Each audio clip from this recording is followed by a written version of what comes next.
Hello friends, welcome সিনেমাস্কোপে আপনাদের সকলকে স্বাগত। একটা ইমিডিয়েটলি খবর পেলাম, তার জন্য ভিডিওটা করা। সেটা হচ্ছে যে অ্যাট লাস্ট শাহরুখ খানের যে নেক্সট ভেঞ্চার কিংয়ের রিলিজ ডেট জানা গিয়েছে। এই মাত্র একটি ভিডিও রেড চিলিজ থেকে ছাড়া হয়েছে, যেখান থেকে বলা হচ্ছে যে 24শে ডিসেম্বর 2026 মানে ক্রিসমাসেই কিন্তু কিং আসছে। শাহরুখ খানের ছবি নিয়ে আসছেন এবং একটা দুর্দান্ত প্রোমো তৈরি করা হয়েছে, যেখানে শাহরুখ খানকে একটা গ্রে শেডের ক্যারেক্টারের মধ্যে দেখা যাচ্ছে। খুব ডিয়ারিং অ্যাকশন করছেন তিনি, পাহাড়ের সামনে দাঁড়িয়ে চিৎকার করছেন, যেখানে লেখা রোড এন্ড মানে দুর্দান্ত লাগছে জায়গাটায়। মানে কাঁচ ভেঙে ঢুকছেন এবং লাস্টে যেভাবে শেষ হচ্ছে, this Christmas fears wears the crown.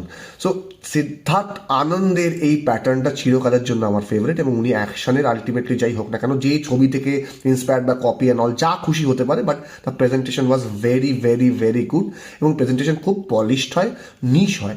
তো এই বিষয়টা মানে আশা করা যাচ্ছে কিংয়ের মধ্যে থাকবে, এবং কিংয়ের কিন্তু একটা বিশাল বড় স্টার কাস্ট আছে, সেটা সকলেই জানেন। তো এই বিষয়টা হচ্ছে এই যে কিংয়ের আলটিমেটলি রিলিজ ডেট লক হয়েছে এবং সেটা সকলের সামনে চলে এসেছে। এখন দেখার বিষয় হলে সেটি কী রকম ব্যবসা করে। তার কারণ হচ্ছে এই বছরে কিন্তু প্রতিটা মাসেই দুর্দান্ত দুর্দান্ত বড় বড় এক একটি ছবি রিলিজ করছে, ম্যাক্সিমাম মাসে আর কি, প্রতিটা মাসে না হলেও ম্যাক্সিমাম মাসে।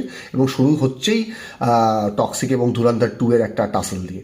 তো finger crossed, let's see, hope for the best, এবং কিং কেমন বক্স অফিসে কালেকশন করে সেটা অবশ্যই দেখা।